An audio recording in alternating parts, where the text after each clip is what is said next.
Il pensait que j'allais m'effondrer quand le fils du CEO m'a humilié devant le conseil, en me retirant tout ce que j'avais construit. Ce qu'ils ignoraient, c'est que je détenais une arme invisible, un seul geste capable de retourner toute l'entreprise. Ce n'est pas une simple querelle de bureau, c'est la preuve que le silence, la patience et la stratégie peuvent transformer l'humiliation en puissance. Si vous avez déjà eu un patron qui vous a traité comme si vous étiez jetable, alors cette histoire est pour vous. Abonnez-vous à la chaîne, partagez vos pires expériences au travail et faisons-les transpirer ensemble. Le jour où c'est arrivé, l'air de la salle de conférence était si lourd qu'on aurait pu s'y étouffer. J'étais assise à l'extrémité de la grande table en chêne verni, 20 années de loyauté, condensées dans un simple dossier posé devant moi. Brad, le fils du CEO, fit son entrée en retard, cravate desserrée, arrogance soigneusement travaillée et un rictus déjà prêt, comme une arme. Il ne prit même pas la peine de croiser mon regard avant d'annoncer que l'entreprise rationalisait sa direction, ce qui signifiait, en langage clair, que mon poste était dissous et que l'on me reléguait à une fonction insignifiante, loin des décisions que j'avais autrefois façonnées. Les administrateurs se remuèrent sur leur siège, certains feignant de consulter des notes sur leur tablette, d'autres évitant simplement mes yeux. Je n'étais pas surprise.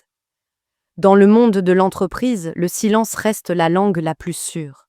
Les mots de Brad me transpercèrent, mais je gardais un visage impassible, comme si j'écoutais un bulletin météo.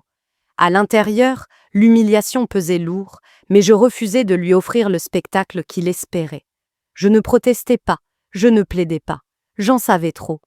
C'était moi qui avais bâti les systèmes qu'il croyait désormais contrôler, et mes empreintes étaient vent partout, sur chaque contrat, chaque transfert de clients, chaque plan opérationnel. Brad pensait qu'en m'écartant, il se frayait un chemin vers le sommet. En réalité, il ne faisait que prouver sa propre imprudence. Je balais la salle du regard, la même où j'avais défendu les équipes lors des coupes budgétaires, où j'avais présenté aux investisseurs quand les dirigeants n'osaient pas, où j'étais resté jusqu'à 2 heures du matin à apaiser le chaos d'une fusion.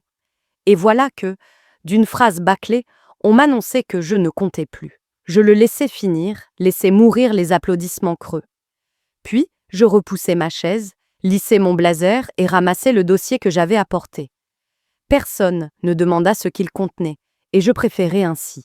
Mon silence les déstabilisait plus que n'importe quel discours. Brad paradait déjà devant le tableau blanc, traçant des schémas pour son prétendu « nouvel ère d'innovation », tandis que je glissais mon dossier dans mon sac et me levais.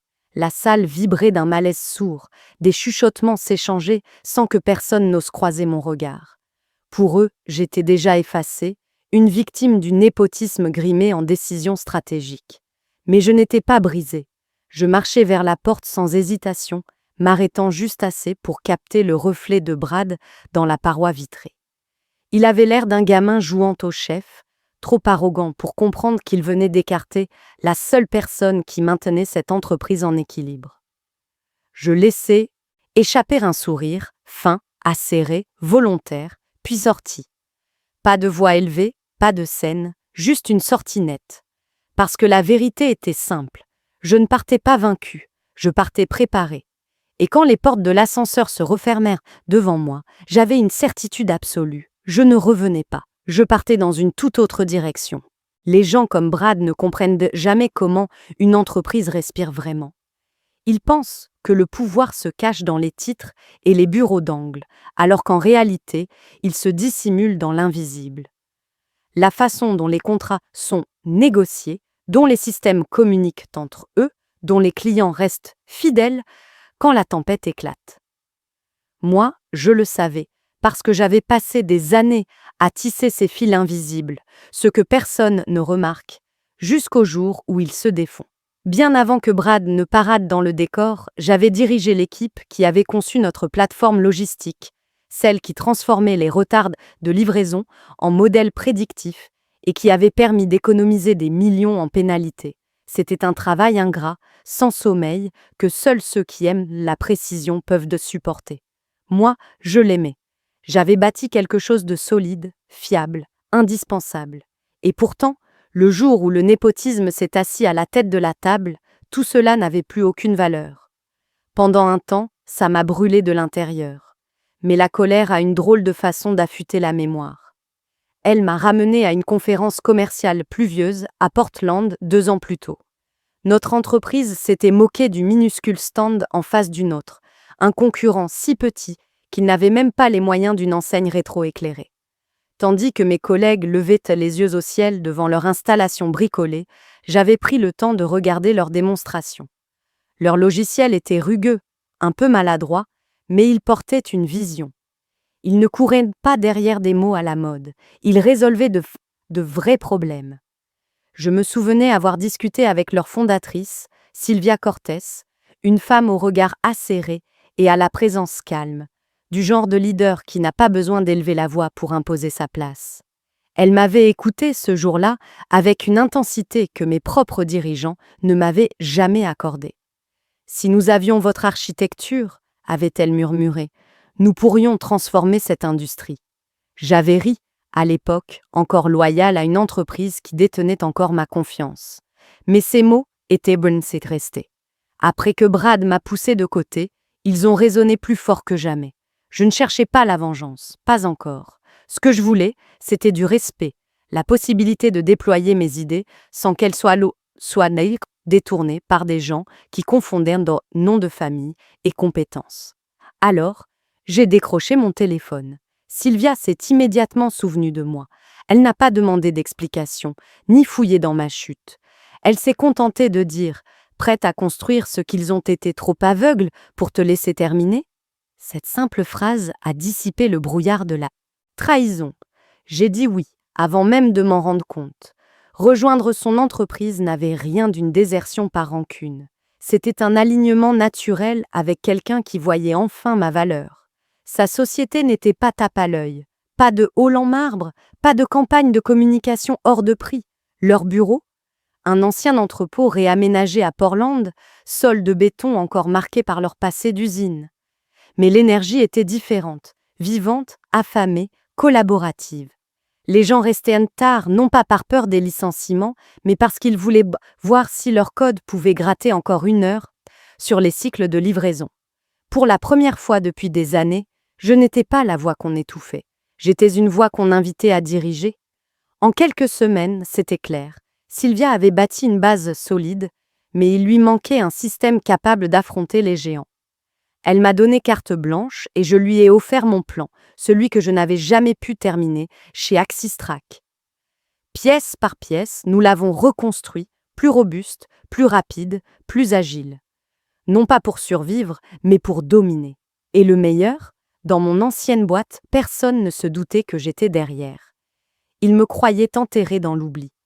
En vérité, j'étais en train de planter les graines d'une guerre qu'ils ne verraient venir que lorsqu'il serait trop tard. Le premier matin où j'ai franchi la porte de l'entrepôt transformé en bureau de Sylvia, j'ai compris à quel point la liberté pouvait être enivrante. Pas de salle de conseil étincelante, pas de couche de bureaucratie étouffant chaque idée avant qu'elle n'ait le temps de respirer. Juste un espace brut vibrant de possibilités. Les bureaux étaient là regroupés en grappes, les tableaux blancs couverts d'équations à moitié griffonnées, des post-its éparpillés comme des confettis. Ça paraissait chaotique, mais sous ce désordre battait quelque chose que je n'avais pas ressenti depuis des années, l'élan. Sylvia me désigna un bureau modeste, au fond, comme si elle savait que je préférais observer avant d'agir. « Il est à toi », dit-elle simplement, puis elle me laissa tranquille. Ce geste, à lui seul, m'en dit plus sur son leadership qu'une centaine de discours creux de Brad. J'ouvris mon ordinateur et je commençai à esquisser le système qu'on m'avait jadis reproché d'être trop ambitieux. Ce n'était pas encore une revanche, c'était une résurrection. Pendant des mois, je travaillais en silence, recousant une plateforme capable de prédire les goulets d'étranglement des chaînes logistiques mondiales avant même qu'ils n'apparaissent. Je puisais dans tout ce que j'avais construit chez Axistrack, mais j'en retirais le superflu, les fonctionnalités tape à l'œil que Brad exhibait devant les investisseurs comme des tours de foire. Ce qui restait était sobre, redoutable, d'une rapidité saisissante. Je n'avais pas seulement reconstruit, j'avais fait évoluer. Rapidement, une petite équipe vint se greffer à mon travail, avide d'apprendre, me bombardant de questions à minuit, alors que la lumière bleue du code brûlait encore dans leurs yeux. Je leur enseignais la discipline de la précision, l'importance de documenter chaque changement, chaque frappe. Contrairement à mes anciens collègues qui attendaient dans des directives, ceux-là prospéraient grâce à leur curiosité. Ils n'avaient pas peur de me contredire, et moi, je n'avais pas peur de les laisser faire. Au bout de 3 mois, le prototype tournait déjà dans un environnement test. Nous le poussâmes dans des simulations si brutales qu'elles faisaient transpirer les ingénieurs les plus aguerris. Le système non seulement survécut, mais s'adapta, identifiant les vulnérabilités et les corrigeant en temps réel. Une nuit, Sylvia s'adossa à mon bureau, observant l'écran défilé de résultats. « Il serait terrifié s'il savait l'attaque que c'est entre tes mains », souffla-t-elle. Je souris, non par arrogance, mais avec la satisfaction tranquille de savoir qu'elle avait raison. L'ironie, c'est que mon ancienne entreprise était trop occupée par les projets creux de Brad pour percevoir la menace. Tandis qu'il collait des slogans visionnaires dans des communiqués de Samenisat Press, j'étais en train d'armer la donnée en une force implacable. Le premier test réel arriva lorsqu'un client de taille moyenne lança un appel d'offres pour une refonte logistique. Axistrack était persuadé de l'avoir acquis d'avance, ce client utilisait leur logiciel depuis des années. Mais nous avons postulé quand même, discrètement, sans fanfare. Notre proposition était concise, agressive, appuyée par des chiffres solides. Nous ne faisions pas de promesses, nous apportions des preuves. Quand le client annonça que nous avions gagné, Sylvia célébra avec des pizzas et du vin dans des gobelets en carton, là, dans l'entrepôt. Ce n'était pas la taille du contrat qui comptait, mais le signal. Nous n'étions plus l'outsider bricolé. Nous étions le prédateur qui avançait en silence, mordant dans des marchés qu'Axistrack croyait intouchables. À partir de là, les dominos commencèrent à tomber. Des contrats qu'Axistrack considérait comme acquis glissaient entre ses doigts. Les fournisseurs murmuraient au sujet d'un nouvel acteur, offrant des délais plus rapides, des analyses plus fines, et une équipe qui écoutait vraiment. Les appels d'offres devinrent notre terrain de jeu. Chaque fois que Brad pensait une affaire sécurisée, nous l'écrasions, non par des rabais, mais par la précision. Les clients se fichaient là du nom de Brad ou de ses communiqués. Ils voulaient ça mal des résultats, et nous les donnions. Le plus beau, c'était que personne, en dehors des murs de Sylvia, ne savait que j'étais l'architecte. Pour l'industrie, j'étais invisible, un fantôme. Brad défilait dans les conférences, se vantant de la domination d'Axistrack, pendant que je restais assise tranquillement à un stand voisin, souriant en voyant les clients signer chez nous. Plus il se vantait, plus la chute serait dure, même s'il ignorait encore qui retirait le sol sous ses pieds. Ce que je ressentais n'était pas de la rage, mais une clarté. Chaque ligne de code, chaque contrat signé, chaque affaire perdue pour Axistrack prouvait que je n'avais pas besoin de crier ou d'exiger de la reconnaissance. Le pouvoir ne vit pas dans les titres, ni dans les gros titres. Il vit dans les résultats. Et résultat après résultat, nous étions en train de réécrire l'équilibre de toute une industrie. Plus Brad ignorait le changement, plus la chute serait brutale le jour où il comprendrait que j'étais celle qui tirait les ficelles. À mesure que notre firme rivale gagnait du bruit sur le marché, je me faisais plus discrète. C'était volontaire. Brad adorait le bruit. Communiqué de presse, séances photos, mots à la mode. Moi, je préférais les traces papier, les horodatages et les signatures.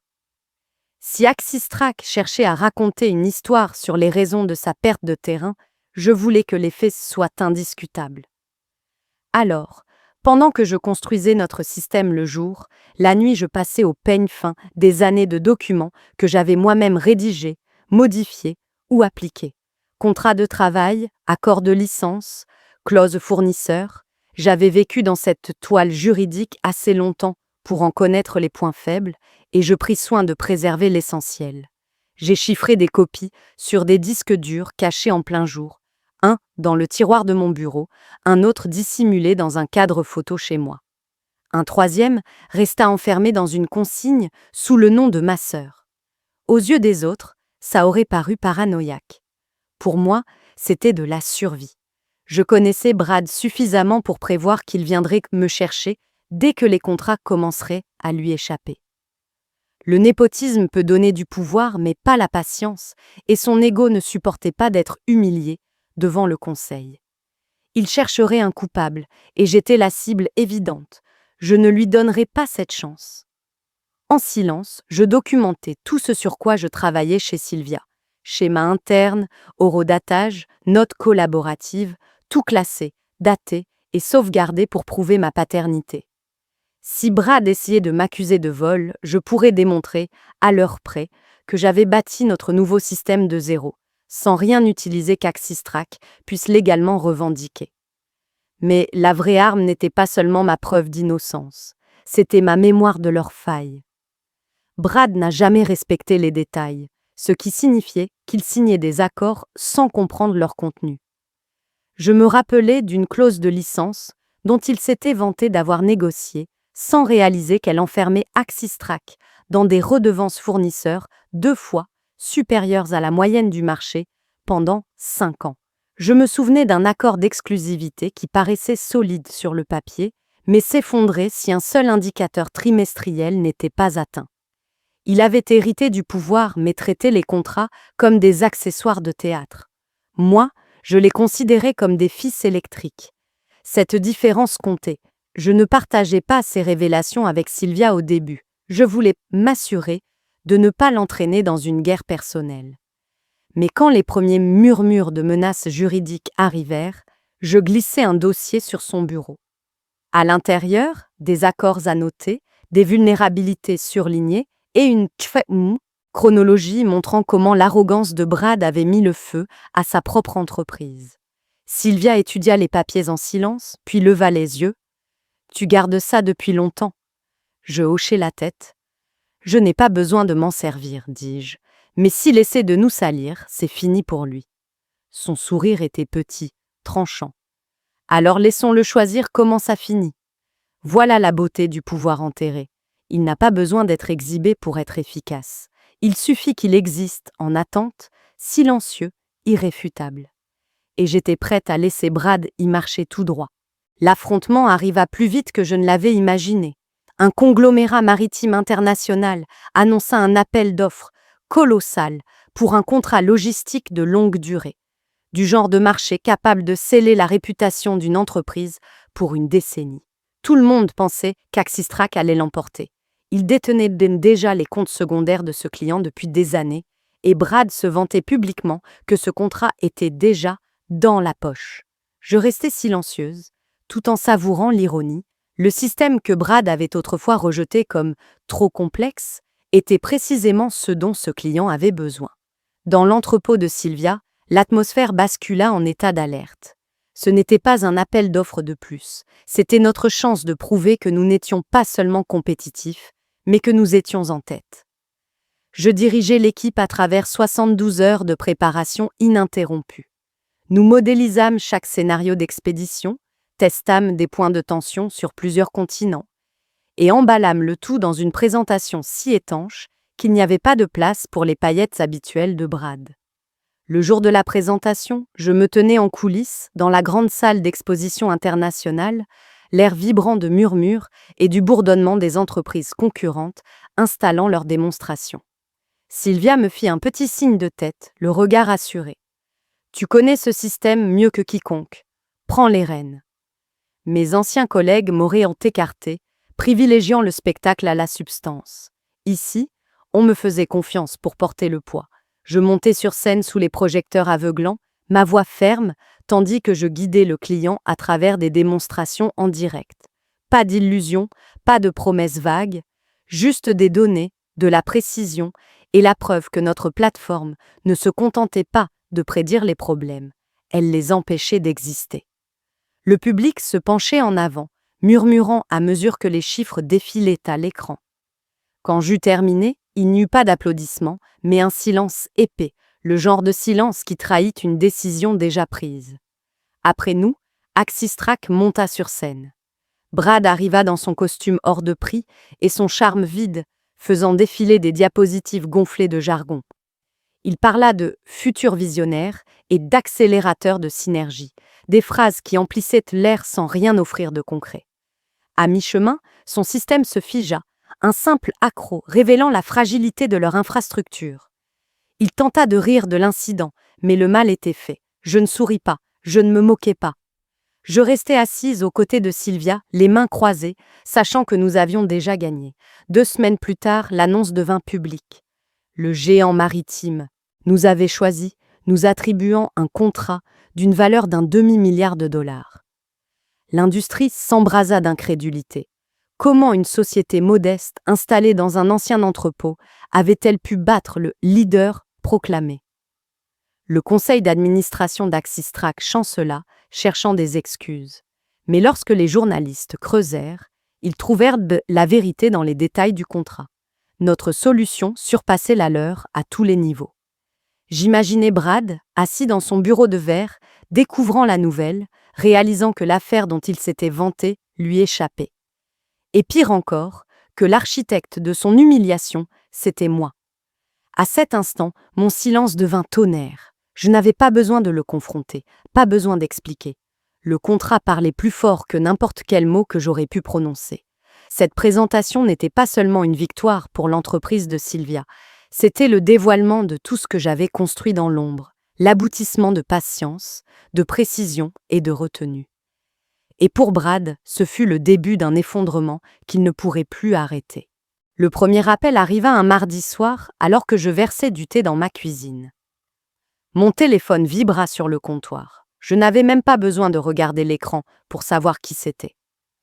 Le conseil d'administration devait enfin réaliser que les contrats fuyaient plus vite qu'ils ne pouvaient les colmater. Je laissai sonner.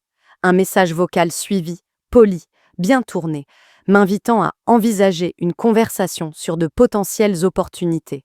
Le lendemain, 2 mails arrivèrent, l'un du service RH proposant un accord de conseil, l'autre agitant un nouveau titre clinquant, inventé de toutes pièces. Ils appelaient l'OEXA Senior Strategic Advisor, mais je savais que ce n'était rien de plus qu'une cage dorée. Je supprimai les deux, sans même ouvrir les pièces jointes. Le jeudi, le ton changea. Brad lui-même laissa un message vocal. Sa voix se voulait assurée, mais oscillait entre la fureur et la panique. Il parla de respect mutuel, d'histoires qu'on ne devrait pas gâcher. L'entendre me reconnaître soudain, après des mois de mépris, relevait presque du comique. Il ne me contactait pas parce qu'il me valorisait. Il me contactait parce qu'il se noyait et pensait que je lui tendrais une corde. Mais j'avais déjà trop marché loin de ce brasier pour faire demi-tour. Chaque appel, chaque mail, chaque supplication soigneusement rédigée était la preuve qu'ils voyaient enfin la valeur qu'ils avaient jetée aux oubliettes. Et le plus savoureux, je n'avais pas besoin de répondre. Le silence, à lui seul, devenait ma réponse. Il leur en disait plus qu'une lettre de refus. Ils voulaient que je valide leur panique, que j'admette leur désordre, que je leur offre un mince espoir de retour. Au lieu de cela, je laissais les appels manqués s'empiler, formant un mur de silence qu'ils ne pourraient jamais franchir. Le vendredi soir, alors que le soleil filtrait à travers les stores de mon salon, j'ouvris LinkedIn, et d'un simple triple clic, je passai mon profil en privé. Plus d'accès, plus de mise à jour, plus aucune trace à suivre. C'était mon point final, discret, mais acéré. Il m'avait traité comme un objet jetable. Désormais, il restait à griffer des ombres. Je ne les avais pas détruits, je n'en avais pas eu besoin. Les ignorer suffisait. Quand la poussière est retombée, beaucoup m'ont demandé si je me sentais triomphante, comme si la vengeance était un trophée que l'on brandit fièrement. La vérité, c'est plus discrète. Je n'ai pas ressenti le besoin de parader ou de me réjouir des contrats perdus par Axistrac. Ce que j'ai ressenti, c'est un soulagement. Lourd, profond, comme lorsqu'on lâche enfin un poids qu'on portait sans même s'en rendre compte. Brad et son conseil pensaient en avoir écrit la fin de ma carrière. En réalité, ils ne m'ont que libéré pour que je puisse écrire un nouveau début. Et j'ai compris que parfois, la vengeance la plus tranchante consiste simplement à dépasser ce qu'ils croyaient indispensable pour toi. J'ai vu des commentaires en ligne demandant pourquoi je n'avais pas simplement pardonné, pourquoi j'avais choisi de porter le silence, comme une lame, plutôt que la réconciliation. Je comprends. Le pardon a sa place. Mais pardonner ne signifie pas faire semblant que rien ne s'est passé. Parfois, le silence est la seule réponse assez forte. En refusant de décrocher leurs appels, en refusant de m'expliquer ou de leur offrir une quelconque clôture, je leur ai rappelé que chaque action a des conséquences. Ils voulaient m'effacer, au lieu de cela, ils ont dû me regarder prospérer ailleurs, au grand jour. D'autres me demandent ce que je ressens en voyant l'entreprise qui m'a rejeté chanceler. Je ne vais pas mentir, c'est une forme de justice, mais pas celle qui explose en feu d'artifice. C'est plus subtil, plus constant. Voir les clients signer chez nous, voir la société rivale que j'ai aidé à bâtir devenir un acteur solide, c'est la preuve que le respect, et non le népotisme, fait vivre une entreprise. Voilà la leçon que je veux transmettre. On n'a pas besoin de brûler un lieu pour se venger. Parfois, il suffit de laisser l'arrogance s'effondrer sous son propre poids pendant que l'on continue d'avancer. Je n'ai pas détruit Axistrack. Je n'en avais pas besoin. Ils se sont détruits eux-mêmes le jour où ils ont décidé que le nom de famille comptait plus que l'expérience. Que mettre de côté la personne qui avait construit leur système était plus facile que d'écouter. Tout ce que j'ai fait, c'est m'écarter et bâtir plus fort. Aujourd'hui, quand je me retourne, je ne me vois ni comme une victime, ni comme une victorieuse.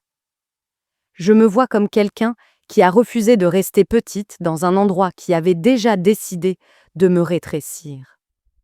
La vengeance n'a pas consisté à les écraser, mais à les dépasser si totalement qu'ils ne pouvaient même plus atteindre l'endroit où j'allais. Et au fond, c'est la seule vengeance qu'on ne peut pas m'enlever. En y repensant, la leçon pour moi n'a jamais été que la vengeance doit être bruyante ou destructrice. Le véritable contrôle vient souvent du fait de savoir quand ne pas agir, de laisser les autres trébucher sur leur propre arrogance. Je n'avais pas besoin de m'imposer en réunion, ni de mener une guerre publique contre Brad. Il me suffisait d'avancer, d'investir mon énergie dans la construction de quelque chose qui prouvait ma valeur, sans avoir besoin de leur permission. C'est ce genre de vengeance qui persiste, non pas parce qu'elle écrase l'autre, mais parce qu'elle le force à me regarder prospérer là où il avait juré que je n'y arriverais pas. La morale n'est pas une victoire totale. Axistrack ne s'est pas effondré et je n'en avais pas besoin. Ce qui comptait, c'est que Brad doive vivre avec les conséquences de m'avoir méprisé. Mon silence, mon refus de répondre à ses appels ou de m'expliquer, a tranché plus fort que n'importe quel discours. Parfois, le pardon est un cadeau qu'on s'offre à soi-même, mais parfois le silence est le couteau le plus affûté. Les deux ont leur place, et apprendre lequel manier au bon moment fait partie de la sagesse. Dans la vie aujourd'hui, cette leçon s'applique bien au-delà du monde des affaires. Peut-être avez-vous été ignoré au travail, sous-estimé dans une relation, ou jugé à tort par des personnes qui croyaient connaître vos limites. Vous n'avez pas toujours besoin de vous battre pour la reconnaissance sur le même terrain. Parfois, le choix le plus intelligent est de rediriger votre énergie vers des espaces où vous êtes réellement valorisé, et de laisser le temps révéler la différence. Comment commencer dès aujourd'hui? 1. Notez une compétence ou une idée que votre environnement actuel sous-estime. 2. Identifiez un espace où cette compétence pourrait s'épanouir. Un projet parallèle, un nouvel emploi ou une communauté bienveillante. 3. Engagez-vous à poser cette semaine une petite action qui prouve à vous-même, et non aux autres, que votre travail compte. Si cette histoire vous parle, laissez un commentaire avec votre propre expérience. Partagez-la avec quelqu'un qui a besoin de ce rappel et abonnez-vous pour que nous puissions continuer à construire ces histoires sans ensemble.